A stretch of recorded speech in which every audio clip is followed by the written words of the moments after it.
Hello to everyone watching at this point in time. Welcome to Business Morning live here on the Nigerian Stock Exchange, where we are kicking off today as a result of the gains that we saw the very first time after some 6 consecutive sessions of losses in the Nigerian equities market here. Yesterday, the market regained some 67.47 billion naira in terms of the equity capitalization and moved away from the 10 trillion naira position where it had been for some days back to 11 trillion naira. In terms of activity level, it was really positive yesterday, and so this is really remarkable for us. That makes us to start the show here from the Nigerian Stock Exchange studio of Channels Television right here today. I'm Temple Ashaju, and as I said, we're kicking off from here. We'll start, of course, with the markets, the performance yesterday, which was really positive.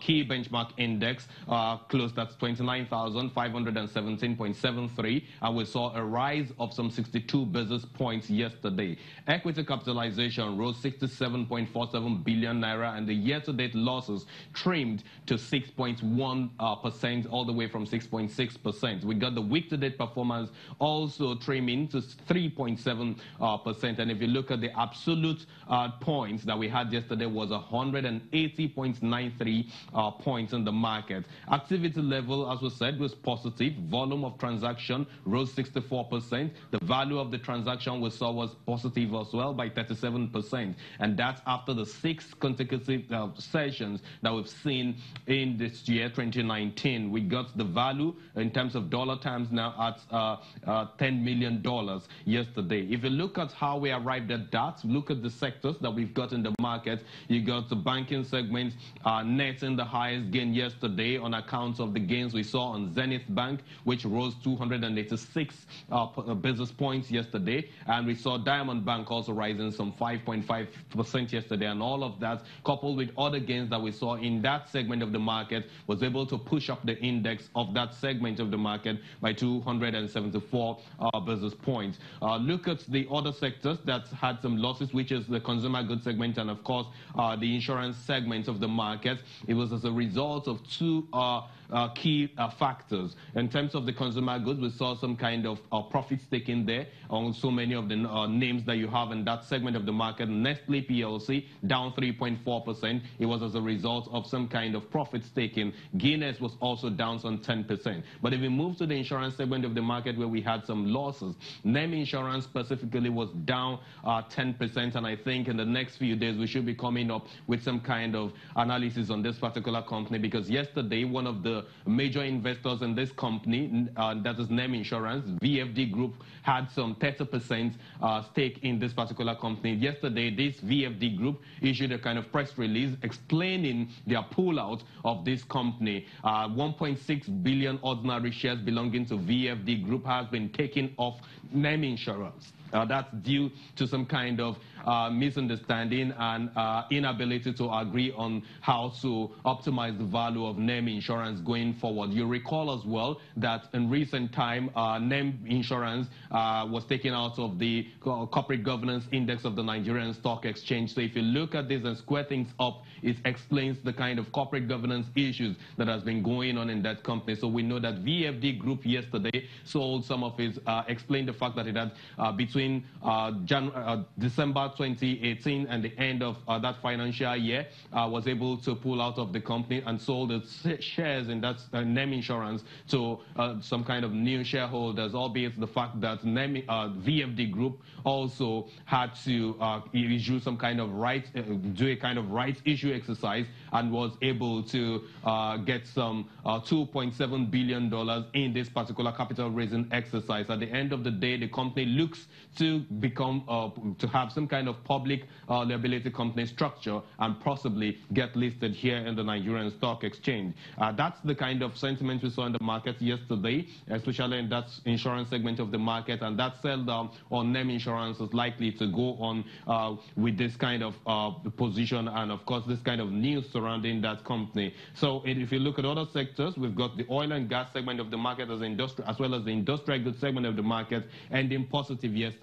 Industrial good rose because the saw gains in WAPCO, CCNN, and of course Dangote Cement. CCNN gains stems on the visit of the board of management of BUA Group, and of course CCNN to the markets the day before. And for oil and gas segments, we're seeing some kind of sell pressure tapering on that particular segment of the market. Forte oil, for example, rose some 5.46%, and Eternal oil rose some 8.86%. And this now takes us to the energy segment of the market, where we saw no difference in corn oil yesterday. It continues to trade at 23 naira 25 kobo. Forte oil did some 542,000 units of its shares yesterday and was able to have this kind of record. 11 PLC was unchanged. MRS was also unchanged. O&O was negative 2.35%. If you compare that to the kind of sentiment we saw on this company 2 days ago, the appetite was really positive for a lot of investors. We saw some 1.5 million units of its shares traded yesterday. Seplat, on the other hand, was still at 640 naira, remaining unchanged in spite of some 25,000 units of its shares traded. Total PLC, we haven't really seen the impact of the Egina oil field production, which took off recently on the share price of this company. Instead, it's still at 200 naira 20 kobo. There was no movement in the share price yesterday. Eternal PLC net some 8.86% yesterday in its share price, closing at 4 naira 30 kobo. And we saw the global spectrum remains unchanged. Japol had no movement in its share price. Capital Oil and of course RAC Unity, you know how all that goes, remain the same way they've been. In terms of the unlisted securities market, we continue to see some kind of profit taking on this side of the market. Price correction looking to take place there as well, because you've seen the USI at the 731.89 points in recent time. We don't see it going lower than that psychological position any moment from now, because we know that a lot of the local investors have been diversifying from the major market, which is the stock exchange, to this market as the unlisted securities market. Market capitalization for the unlisted securities settled at 525.82 billion naira yesterday. We saw volume 9.346 million, and of course valued at 112.72 million naira, and all that took place in just 5 deals. Now, if we look at the fixed income market, we still didn't get any form of report from the markets yesterday, but we know that analysts, the traders that dealt on that market yesterday have a bit of a record. Bonds traded quite flattish, yields relatively unchanged. Of course, we saw more sellers in the system, and that means that at any moment from now, or basically next week, we should start seeing uptrend in the yields on the markets again, because it has reduced from some 16% in recent time to 15%, owing to the fact that we saw a lot of traders that went on break. That's for the bonds market. Of course, a lot of traders are also awaiting the Q1 FGN bonds calendar to be released by DMO going forward. In terms of the treasury bill side of the market, we saw slight bearish trading yesterday.